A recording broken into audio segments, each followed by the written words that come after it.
On this episode of Riding Tandem, things do go faster because you've had these experiences. And so I just think that's so important to point out and remind people of like, if you're thinking about starting a business and you're 50 or you're 45 or you're 62, like it is not too late. Hi there.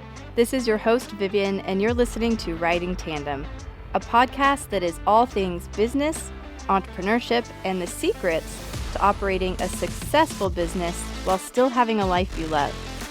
Whether you're a business owner, on the verge of taking that side hustle to the next level, or just curious about the world of entrepreneurship, join me as I go behind the scenes of my own business and the businesses of others, unpacking some of the most valuable lessons you can apply today.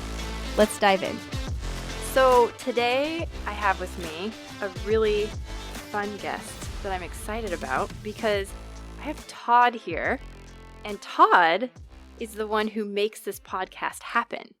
I'm sitting right now in Todd Studer's studio, and it's been a really cool journey because I've gotten to start a podcast, which I'm excited about, but at the same time, Todd is starting his own business. Well, I guess I should say, I'll let him explain a little bit. He's been in business, but this whole like podcasting part, having the studio and everything where I'm sitting right now, which is beautiful, by the way. I love coming in, how it feels, and just like everything that's being created here.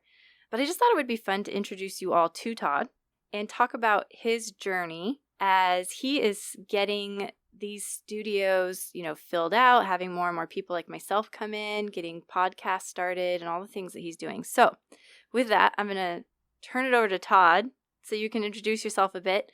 Tell us a little bit about you, but then I just want to talk a bit about like what's going on with the studios here and what you're doing. well, thank you for the opportunity. It's an honor to be a part of your podcast because I have been here since the beginning when you first started this, and I get a unique seat as you're doing your podcast because for me, it feels like I'm getting free TED Talks because you're doing such a great job with giving out the business information, and I'm hearing it before anyone else is, and it's been thrilling for me to be a part of what it is that you're doing and to watch how you evolve and grow with this. And you came out of the gate very, very strong, so it's been exciting. And anyway, having said that.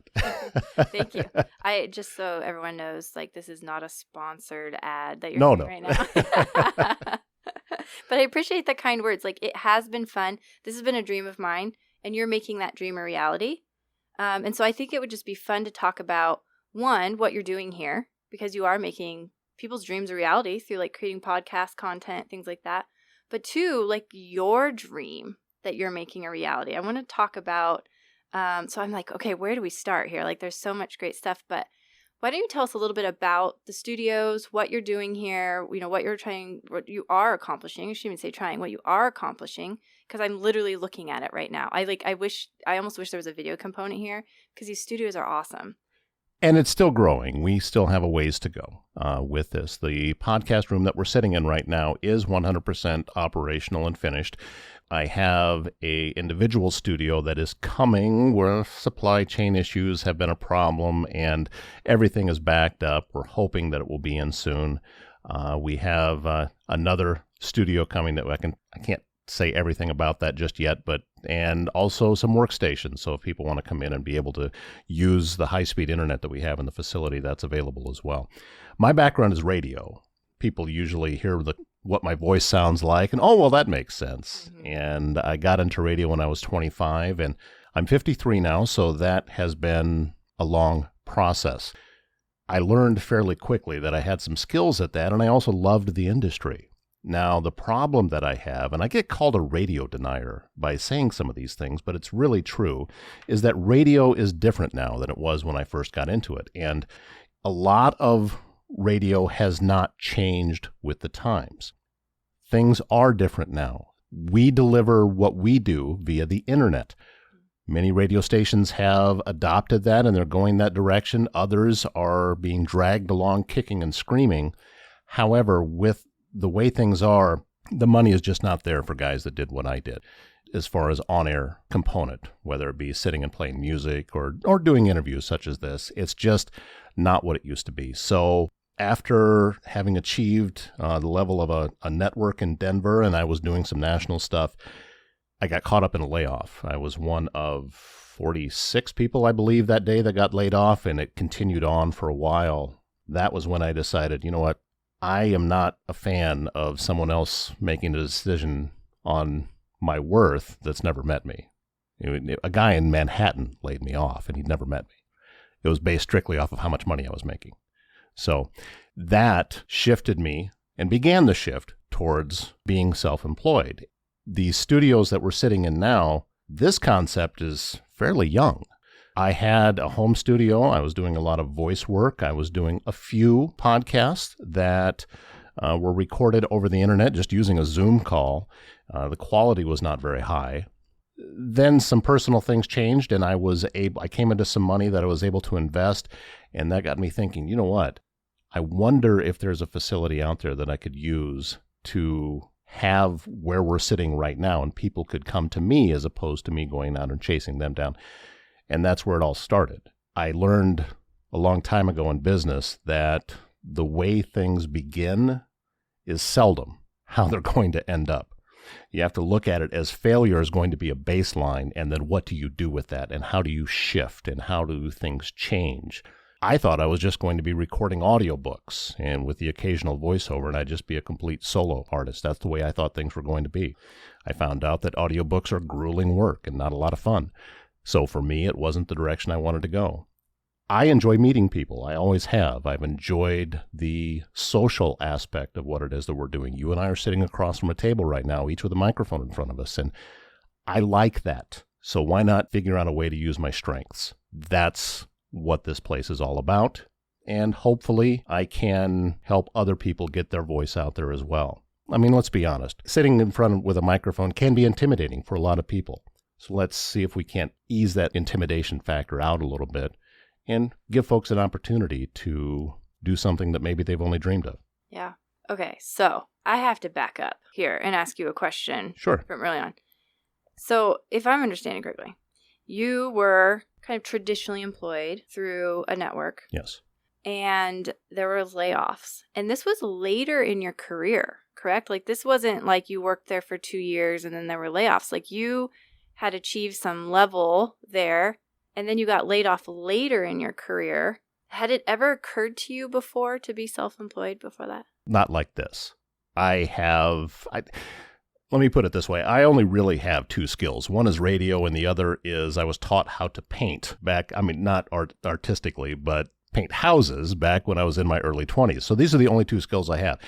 I had painted on my own, but there's something completely different from doing work for yourself and being self-employed. There is two completely different things going on there.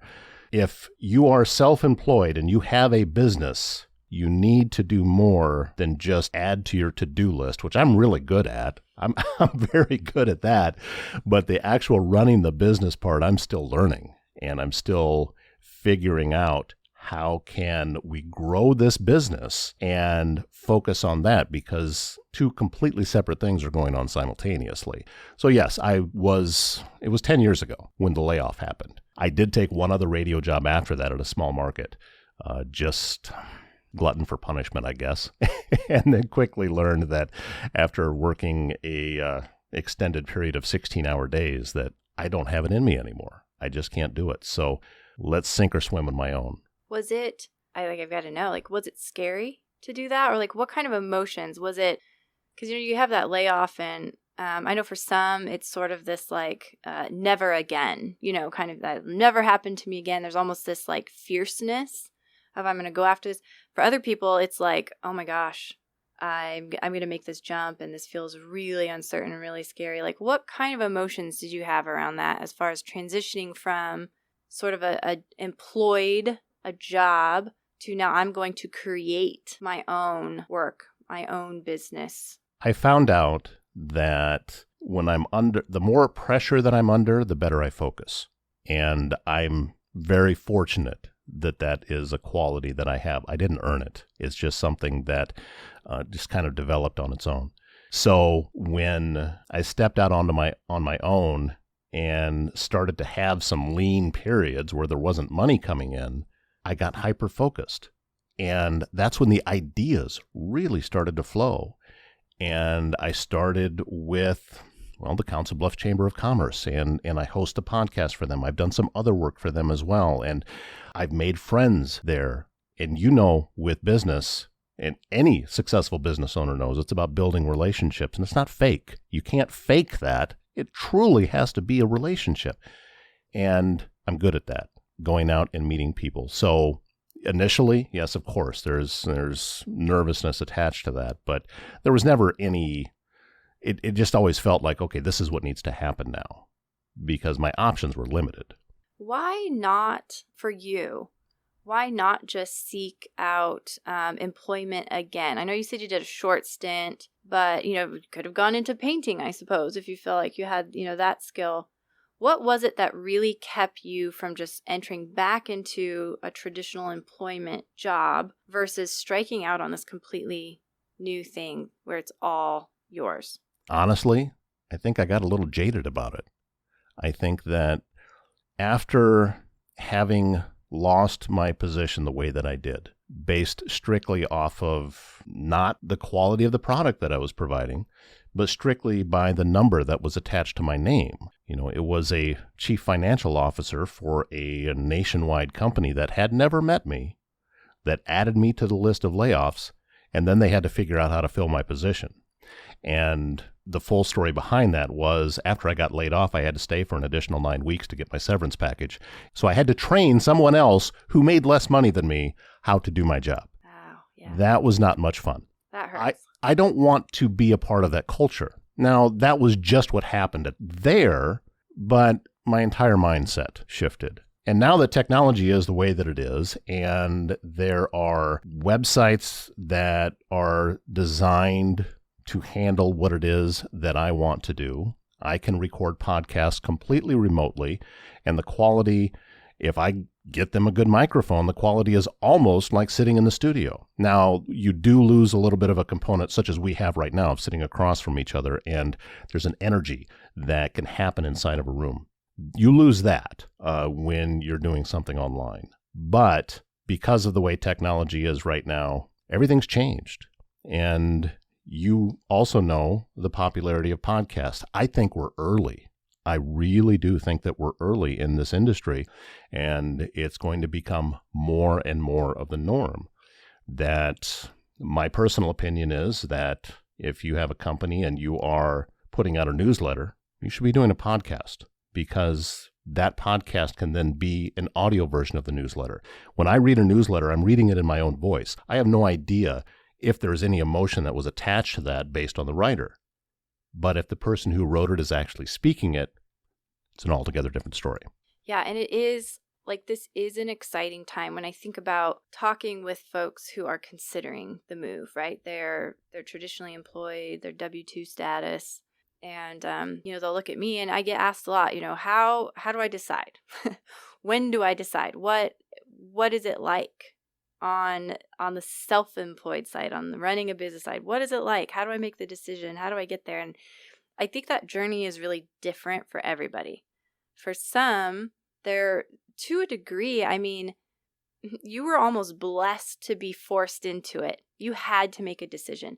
I think one of the hardest things is when you're not.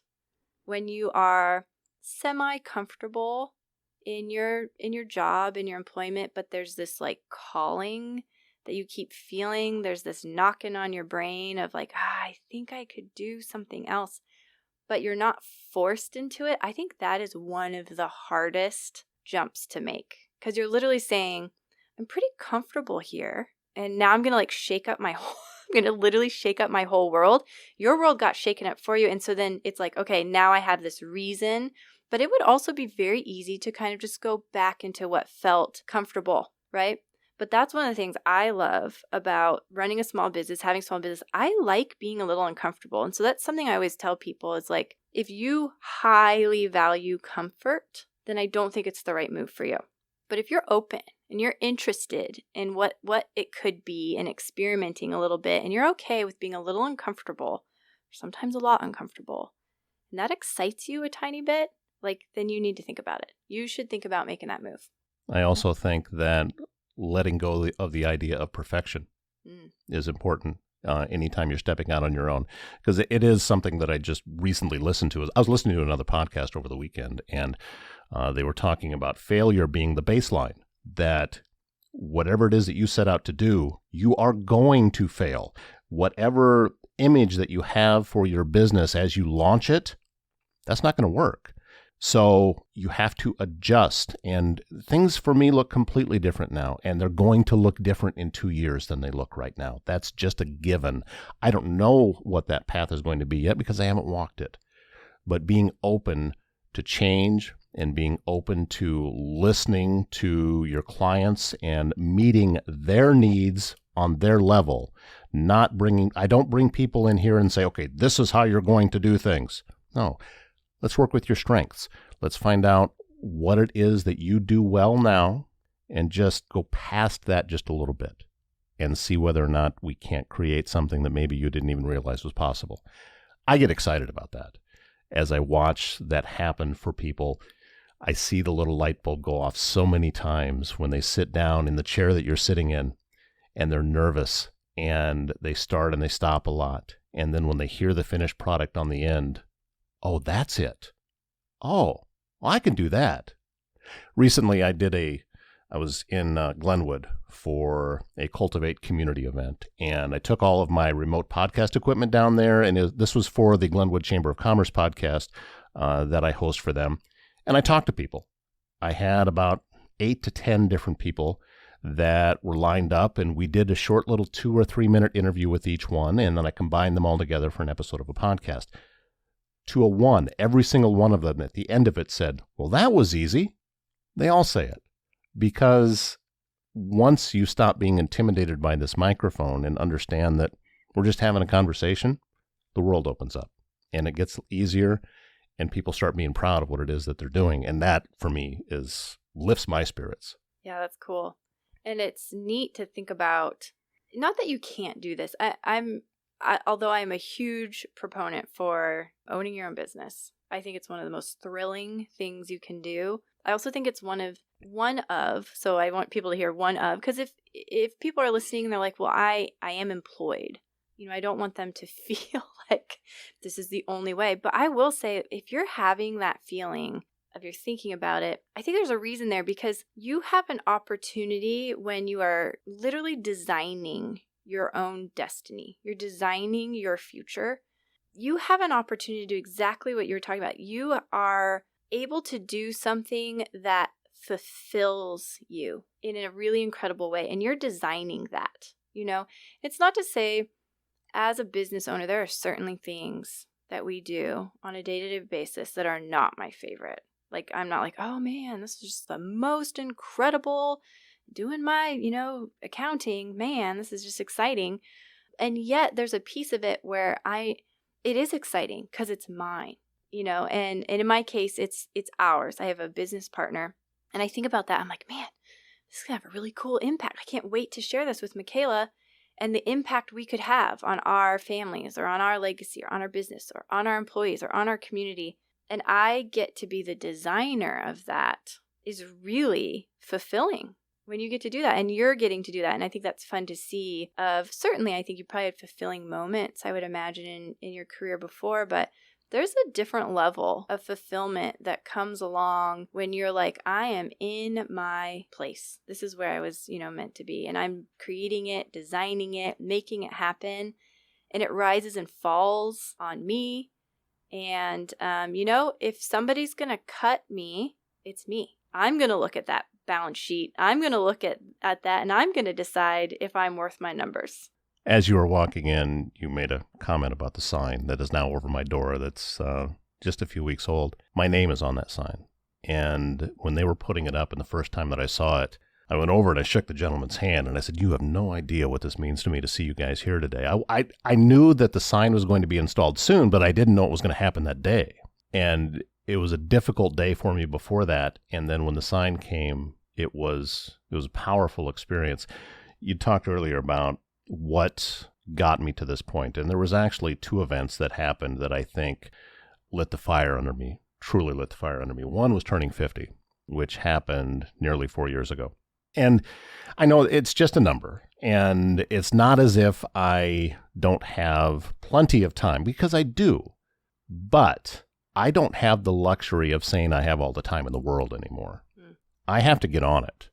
And it mentally just felt like some kind of fulcrum in life, that everything before 50 and everything after. And I didn't set out with that mentality. It just kind of happened that on the day of my birthday, when I turned 50, I just kind of sat there, and at first it was depressing, and then it was, okay, this is where we're at.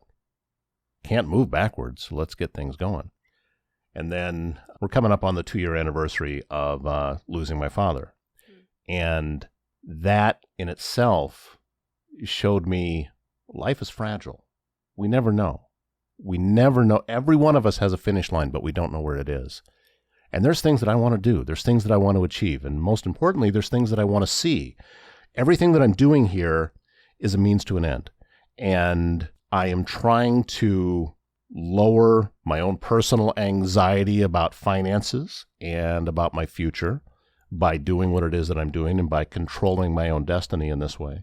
And there's a lot of things in this country that I want to see. And there's a lot of things outside of this country that I want to see. I've never been to Yosemite. I want to stand at the base of a sequoia and look up. I can't do those things without a certain amount of success on the back end. And these are the things that fuel me. And these are the things that keep me going.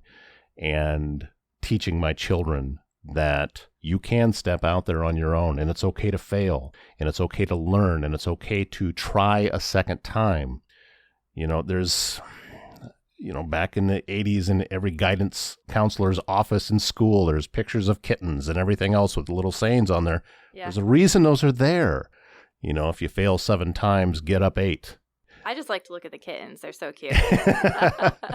There's a ton of these sayings that I call them tips from Todd that I'm usually stealing someone else's. But, and then other ones that I recently did a podcast about social media and things that I like to put up there is today's tip from Todd: if you're painting above your head, be sure to keep your mouth closed. Which you would know as a painter. Yeah, things like that. Or if you're painting that little area above the shower, be mindful not to bump the handle on the faucet. Yeah. These things have happened. So anyway, these types of things are what keep me going. And I listen to a lot of podcasts myself and a lot of inspirational things. I listen to them in the morning because it gets my day going well. Those things all matter. And if you have a goal and if you have a dream, go after it. It doesn't have to be a podcast. It doesn't have to be sitting inside the studio. Whatever it is, try. Just get out there and try. Obviously, you have to meet all of your responsibilities, so make sure that those are taken care of. But time is going to go by regardless. We are in 2022. 2027 is coming, regardless of what it is that you do. So in 5 years, would you rather be 5 years into working on some project you've always dreamed of? Or would you rather be 5 years into still wishing you maybe had done something before? Just try. Yeah, I'm with you there. And I love, too, how you talk about, you're just open about your age. You turned 50, right? And what an interesting age. I've not reached 50 yet. But as I am getting older, there is this feeling of like, I have plenty of time. There's no need to panic here, like you're saying, But also, time is so valuable. And especially when you think about starting something new, that is an interesting time to do that. Right? I think 50, you're starting, for many people, they're starting to think retirement. You decided to think about starting a business. For some people, I think they look at that and they go, oh, that's a young guy's game. 20-year-olds, 30-year-olds, they're the ones who get those things started. And I'm like, no, you are wrong. And so I love that about your story is, in talking with people, I can't tell you how frustrated, honestly, I get when people say, it's too late. You're not dead yet. It's not too late. And no, are you going to be able to do everything that you did when you were 20? Maybe not, but you have so much more wisdom. You have so much more. There are so many mistakes that I made starting my businesses, and I was, 26-ish. If I hadn't started business then, I just done, life, had career and everything, and then I started a business later in my 30s or 40s, 50s. Do you know how many mistakes I would not have made? Like, things do go faster because you've had these experiences. And so I just think that's so important to point out and remind people of like, if you're thinking about starting a business and you're 50 or you're 45 or you're 62, like, it is not too late. And to think that it is, I think is really, it's cheating yourself out of a lot. And it's important to remember all of that experience. I know for a fact, like, you haven't even told me, and yet I know for a fact you have brought those experiences in from your career prior that have made you be able to put this new venture together faster than a 20-year-old who had never done any of the things you've done. Like, that's just a fact. You are exactly where you're supposed to be. It doesn't matter your age. And I think people need to lean into that. They need to remember that, because otherwise I just think too of like, what are you cheating yourself out of? If you're really feeling that push, I don't care what age you are, go for it. And two, what are you cheating other people out of? If you, Todd, hadn't done that at age 50, I would not have a podcast right now. And that makes me really sad, to think about. Like, and think about the other people, the chambers and the other business. Like, you are helping build these other people's businesses right now. And had you not done that and taken that leap, you wouldn't be having that impact on people. And that, to me, it gives me goosebumps when I think about things that way. What if you hadn't taken that leap? So I just kind of like put that out there for other people too, of like, if that thing you're thinking about, it's not even just about you and your dream and your security or the uncertainty. You have you will have impact on other people. And that's really exciting. One of the podcasts I was listening to over the weekend, I'm paraphrasing here, I'm not going to get it exactly, but it said, live your life as if you have a purpose, and that if that purpose is not fulfilled, the world will be a lesser place. Yeah. And that, for me, is very powerful. I do have something to offer. You talked about, is it too late? Well, you're familiar with the saying about, the windshield is bigger than the rearview mirror because you're supposed to be looking forward. But there's another side to that. The reason that the rearview mirror is so much smaller is because it's so much easier to see behind you than it is in front of you. Mm-hmm. But life has to be lived in forward motion. So get out after it. Just try. It doesn't matter if you fail, because guess what? You're going to.